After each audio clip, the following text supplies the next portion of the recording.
Hi, welcome back to I Create For You. I've got another haunted pet story I'm going to tell and then illustrate the ghostly pet that's featured in the story that I'm going to read. The story today is called Spike's Revenge. Gavin Tinsley and his sister Amber could have treated their bulldog, Spike, so much better than they did. They weren't cruel to him or anything like that. They were simply irresponsible. But Spike got even. Boy, did he get even. When they got Spike as a puppy from the animal shelter, the kids who were in grade school at the time were thrilled. They played with Spike every day. They took turns walking and feeding him. They bathed him and taught him simple tricks like barking on command and shaking hands. The bulldog was so ugly he was cute. Short bowed legs, small bent ears, squinty brown eyes, squash black nose, dirty off-white coat, and big droopy jowls. By the time both kids were in junior high school, the novelty of having a dog had worn off, and it showed. Spike was always getting hurt or into trouble because Gavin and Amber were such careless owners. One time, Spike was sitting on Gavin's lap in the back seat of the family car as it roared down the highway. Gavin lowered the window so Spike could stick out his nose. The dog then climbed the door handle until more than half his body was hanging outside. "Better get Spike back in, or he's liable to fall out," said Gavin's father, Ed. "He's okay, Dad," said Gavin. "He's enjoying the breeze, sucking in the air." Spike's ears perked up when he spotted a herd of cows.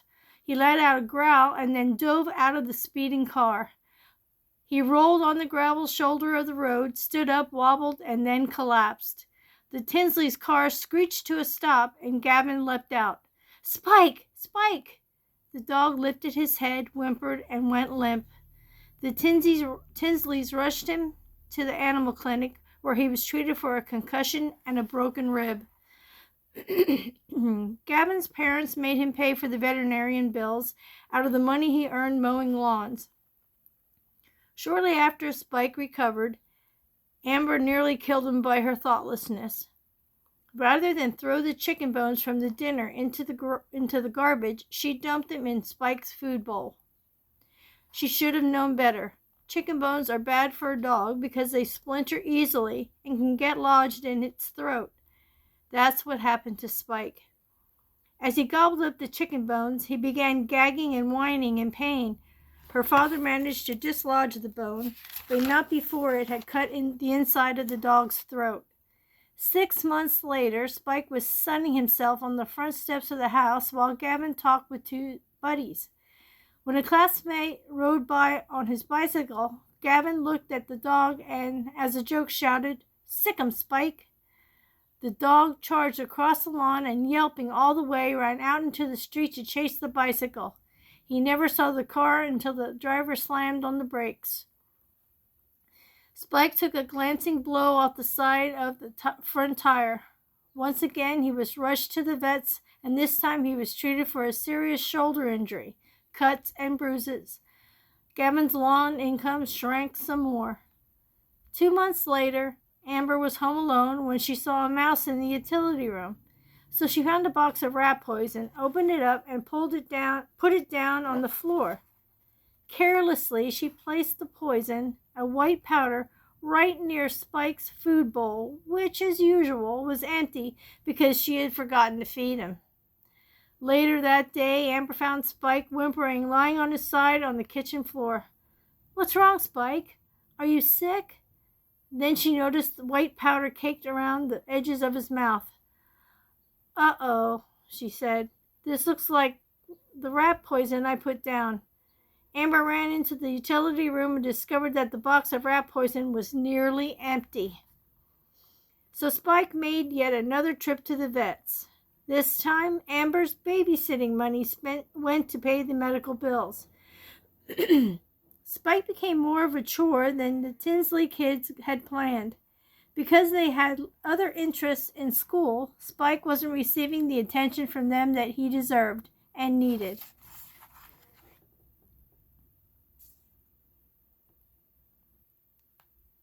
Rather than walk him like they were supposed to twice a day, they often let him out the door to wander around the neighborhood.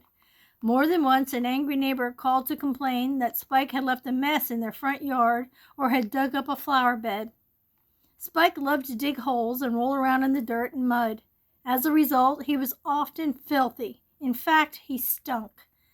Between his bad breath and body odor, you didn't have to see or hear him to know he was in the room. Despite his smelly presence, the kids seldom gave Spike a bath. They began leaving him outside more and more. During the days, they would chain him out in the backyard while they attended school and their parents worked. But when the weather turned cold or rainy and they were gone all day, the Tinsleys kept him in the basement. When their parents suggested finding a new home for Spike, Gavin and Amber howled in protest. "We can't get rid of Spike," said Gavin. "We've had him for 6 years. He's our dog. He's part of our family." "But you don't take care of him," said their mother, Lydia. "We'll try to do a better job," Amber pledged. "We promise." It was a shallow promise. One Saturday, when both parents were working and Gavin was mowing lawns, Amber went over to her friend's house. She left Spike inside the house and didn't bother putting him in the basement because she planned on returning home in an hour. However, after she arrived at her friend's, they decided to spend the day at the mall, and Amber totally forgot about Spike. Stuck inside for the entire day with no food or water and no company or toys to play with, the bored bulldog began chewing on the leg of a wooden chair in the kitchen. After Spike had his fill of gnawed chair leg, he ambled into the living room where he spotted an electrical cord that snaked from a wall socket to a lamp. He started chomping on the cord. That was a fatal mistake. When the Tinsleys returned home late that afternoon, they were so busy that they failed to notice Spike hadn't greeted them. About a half hour after she arrived, Amber asked, "Has anyone seen Spike?" Lydia looked out the back window. "He's not tied up. Did he slip free of his collar again?" "No, Mom. I didn't chain him outside," Amber replied. "I left him in the house." "Amber," her mother muttered disapprovingly, "you shouldn't have left him cooped up inside all day. He must be here someplace. Spike, where are you?" After a quick search, they found Spike dead behind the couch. "He must have been chewing on the cord when he got electrocuted," it explained. "Poor Spike," said Gavin. A tearful Amber murmured, "I feel so bad." The next night, Amber was awakened from a sound sleep by an eerie growl, a low rumbling grrr. "Spike?" she thought. "No, silly, it can't be him. He's dead." Still half asleep, Amber stumbled to the window, opened it, and looked out in her backyard. Nothing out there. Moments later, she made a scary discovery. Hey, the growling isn't coming from outside. It's coming from in this room.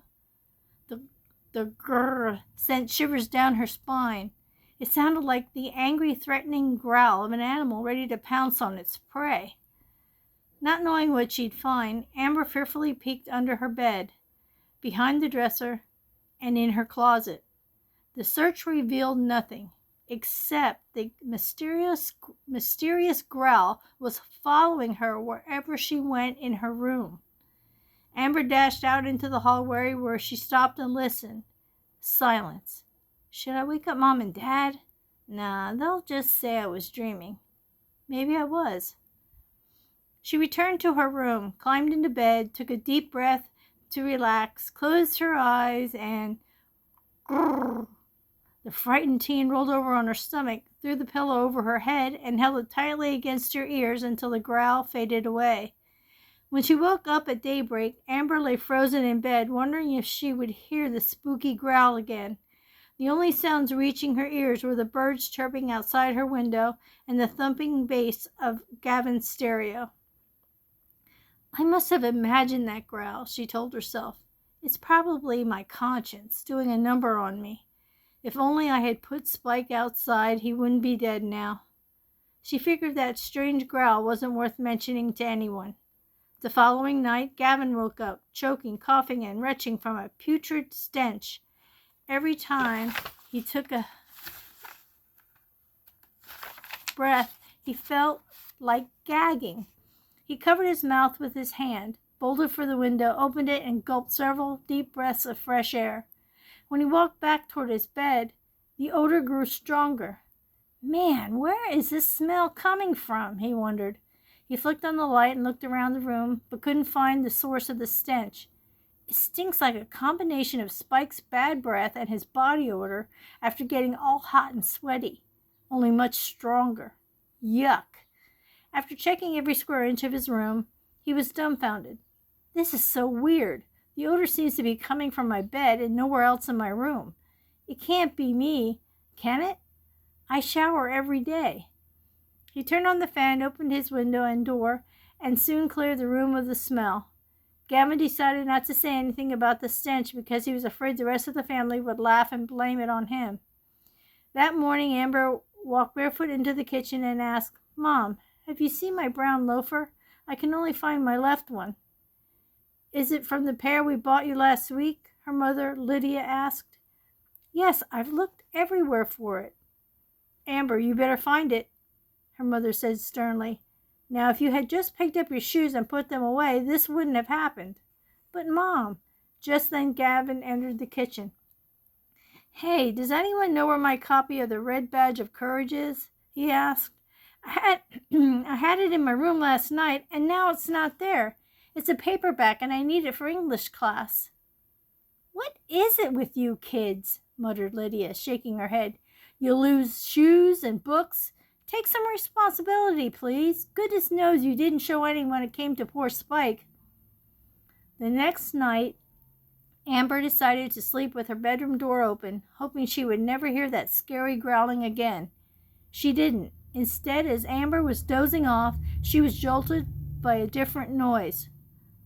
"What's that?" she asked herself. "Someone scraping their fingernails across my desk? No, it's more like gnawing. What if it's a rat?" She shuddered. "Don't you dare put your feet down on the floor." The gnawing continued for another few minutes until Amber couldn't stand it any longer. "Mom! Dad!" she yelled. "Come here, quick!" Her parents and brother rushed into her room. Ed flicked on the light and worriedly asked, "What's the matter, Amber?" "I heard an animal gnawing in my room. I think it's a rat." They searched the room, checking the baseboards and looking behind the furniture. "Amber, I don't know what you may have heard, but there is no sign of any rat or any other critter around here," said Ed. "I know what I heard, and it definitely was chewing. And I wasn't dreaming either," she declared. After her family left the room, it took Amber a long time to fall asleep. The next morning she was about to put the gnawing incident behind her, but she couldn't, not after what happened when she went to get a sweater out of a lower drawer of her dresser. She grabbed the wooden drawer knobs, felt something odd, looked down, and screamed. The left knob had been chewed up. The gnawing sound. Some animal was in my room last night. Her parents immediately called the exterminator, hoping to find the animal and get rid of it. Late that night, Gavin was reading in bed when he heard an unexpected noise. He put his book down and sat up, trying to identify it. Rip, grunt, grunt, rip. What in the world could that be? Gavin wondered. The moment he hopped out of bed, the noise stopped. He looked around his room. Everything seemed fine, so he went back to bed. He picked up his book and began reading again. Suddenly the noise returned. Rip, grunt, grunt, rip. I'm getting tired of all this. Last time it was a terrible smell, and now strange noises. But just as quickly as the bizarre rips and grunts started, they stopped. Early the next morning, when it was still dark, Gavin got up to go to the bathroom. Yawning and stretching, he reached the doorway of his room when he tripped, sprawled on into the hallway with a loud thud. The fall knocked the wind out of him. Ow, that hurt. What did I trip over? He staggered to his feet and turned on the light into his room. The bedroom carpeting by the doorway had been torn loose from its tacking and was curled up about 6 inches. How could the carpeting have been pulled up like this? Then it dawned on him. The ripping and grunting noise from last night. What is going on? There has to be a logical explanation, said Ed, as the family sat around the breakfast table. The exterminator is coming today, and he'll capture the animal that gnawed on Amber's dresser drawer and ripped Gavin's carpeting. Then we'll get to the bottom of this problem. It would be easy to solve if Spike were around, said Amber. We would have blamed it on him because there are all things that he was capable of doing. You know, you've got a point there, Gavin noted. There's something I haven't told you. The night before last, I gagged on this awful stench that smelled like Spike at his worst. And no, it wasn't me, Amber. Now that you mention it, she said, I heard a spooky growling noise in my room, and it scared me half to death. Maybe it's Spike, and he's come back to haunt us, said Gavin with a big grin. Everyone laughed, but no one took him seriously. Yet. The exterminator found no evidence that any rodent or other animal had invaded the house, but the news didn't ease the concern of the kids, because now there was no simple way to explain the events of the past few nights. When Amber and Gavin went to their bedrooms, they wondered what new, disturbing surprise awaited them. Their worrying kept them up half the night, although they didn't see or hear anything strange. They were both so tired that when they finally did get to sleep, they slept very hard. The next morning, Gavin stumbled into the kitchen. Good morning, Mr. Smooth, joked his mother. Gavin looked down at his pants. I tripped over my cuff, he explained. I didn't notice that it's still torn, Mom. I thought you had sewed it up last week after Spike ripped it when he got mad at me for teasing him. I did mend it a week ago, Lydia said. Let me see your pants cuff. After examining it, she pursed her lips. This is odd. It's a new tear. When did you last wear these pants? Not since you fixed them. They've been hanging in the closet until now. If I didn't know better, I'd say this tear was Spike's handiwork, she said. But it couldn't be, because I mended your pants the day after he died. Mom, remember that crack I made about Spike haunting us? What if... Amber burst into the kitchen, holding several sheets of crumpled up, tattered paper in her fist. Look what I found in my backpack, she cried. My social studies report. It's all torn up, and it's due today. Gavin looked at the tattered pages and said, There are puncture marks made from teeth all over the pages. An animal did this. You mean the mysterious animal that has been harassing us that no one can find? Asked Amber. That, or a dog. What do you mean, Gavin? Don't you see what's going on here? Gavin said. Spike has been haunting us. After his death, you heard him growl, and I smelled him. Then he chewed on your dresser drawer and yanked up my carpeting. This morning I found my pants ripped, and you found your report torn. Oh, great, huffed Amber. What am I going to tell my teacher? That my dog ate my homework? I don't have a dog, because he's dead. But I do have a brother who is certifiably wacko. I'm telling you, Spike is haunting us, Gavin insisted. But why? I don't know, maybe he's trying to get even. Let's face it, we weren't exactly the best owners. We weren't even mean to him, Amber countered. No, but everything bad that ever happened to him, the injuries, the poisoning, the electrocution, was all because of us. It was always our fault. Amber sat down, reflected on what her brother said, and nodded. We should have spent more time with him, cared for him better, and showed him how much we loved him. I admit, I wasn't very responsible. Maybe his ghost is trying to teach us a lesson. Mom, what do you think? Asked Gavin. I'm willing to keep an open mind, although I believe the events over the last week have been caused by a real animal that's loose in our house, Lydia answered. There's really no proof that Spike's ghost even exists. Now then, since you both brought up the subject of responsibility, how about helping me weed the flower beds tomorrow? Both kids groaned. Hey, what's this? Asked Gavin after his trowel struck an object in the flower bed. He dug a little deeper and, to his astonishment, pulled out a paperback book. Well, will you look at this? It's my missing red badge of courage. He pushed more dirt aside. There's something else in here. He plucked a shoe from the hole. That's my missing loafer, shouted Amber. What's that doing in there? After taking a closer look at the two items, Gavin announced there are teeth marks on them. It had to be from Spike's ghost. It could be his ghost, correct Lydia. It's also possible that Spike swiped the book and the shoe from your rooms and buried them out here before his death. What was the date he died? Gavin asked. It happened on your Uncle Frank's birthday, replied his mother. It was the 21st. Gavin held up a dirty envelope that had been in the book. This envelope had an invitation in it to the sports banquet, he said. I used it as a bookmark. It's postmarked the 22nd. That means Spike buried these things after his death, Amber declared. Is that proof enough, Mom? Lydia stood up, brushed the dirt off her pants, and admitted, I'm stunned. Maybe Spike's ghost has been haunting you two after all. How do we make him stop? Asked Gavin. It's obvious that he's very angry at both of you for neglecting him, and for good reason. Maybe there's some way you can make it up to him. How? Asked Amber. By being more responsible. He's dead. We can't help him anymore. I'm sure you two will think of something. Amber and Gavin knew their mother was right. They had to become more responsible and stick to their responsibilities. Soon after their conversation with their mother, Amber began caring for an elderly neighbor's basset hound, and Gavin began volunteering at the animal shelter. And Spike's ghost never tormented the kids again. Kind of like that one. I don't like that he was being neglected, but I like that he got his revenge in the end.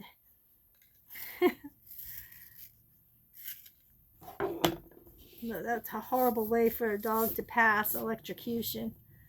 Now I'm going to try to draw a bulldog in honor of Spike. I think my brother had two of these dogs. They got so fat. Oh my gosh, their bellies just drug on the ground. It was like the funniest thing. And then they would breathe funny because they were so big. It's just like, oh my gosh. It was like, how does it even breathe like that? It was just unreal. But they were somewhat cute, I must say. I'm getting his ears done here. He was probably cuter than this, but oh boy, I better move my sharpener. I'll be knocking that on the floor again. Did that earlier today. Let's see. Get his face going here. And then them jowls. Oh my goodness. I'm going to give him a few wrinkles up here. That was another thing. My brother's dog always had hundreds of wrinkles, especially when he was littler.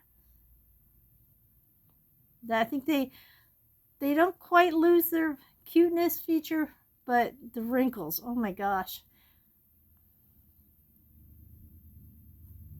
Try to draw a nose here. That big old pug nose.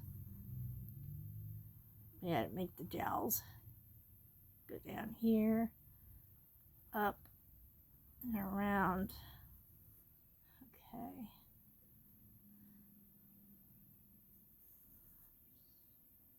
I'm going to do his eyes.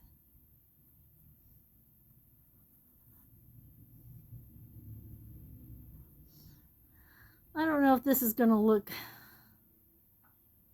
lifelike. I mean, like realistic, but I'll try. Like I always do. I always give it a good old go. Good old try.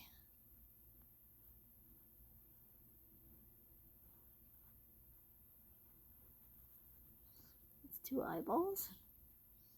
And let's try this nose.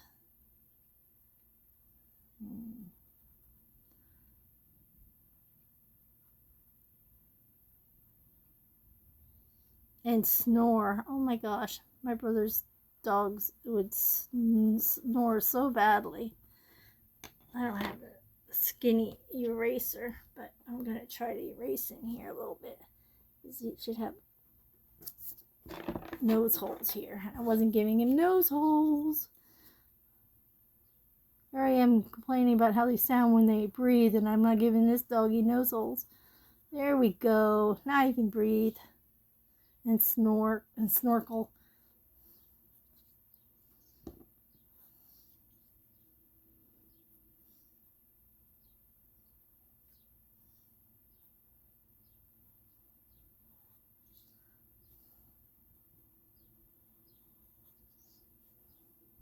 They're such thick dogs, too.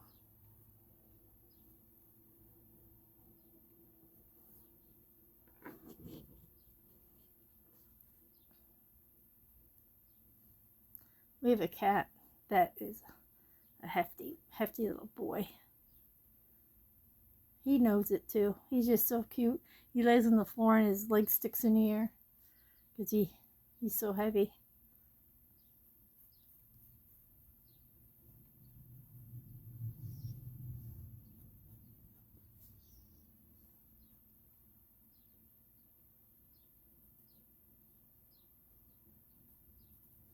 Get his toes in there.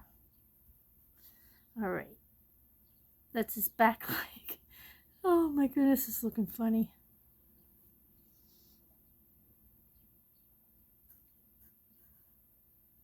There we go. Let's see. I'll do a front leg here. Oh wait, let me do another wrinkle or two. And front leg.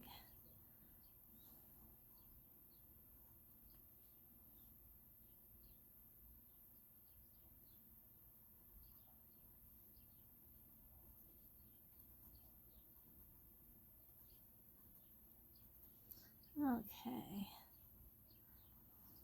There we go. And his back leg. The other back leg's back here underneath his belly. So I'll just put like one toe there.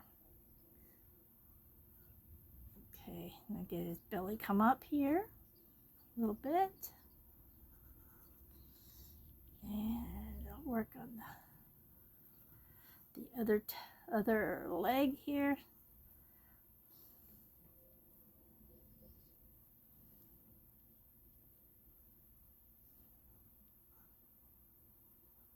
Talking myself through it, like I always do. Helps me when I'm trying to figure out what I'm supposed to do next or what it's on in my head to do next. Okay, let's give them a few more wrinkles.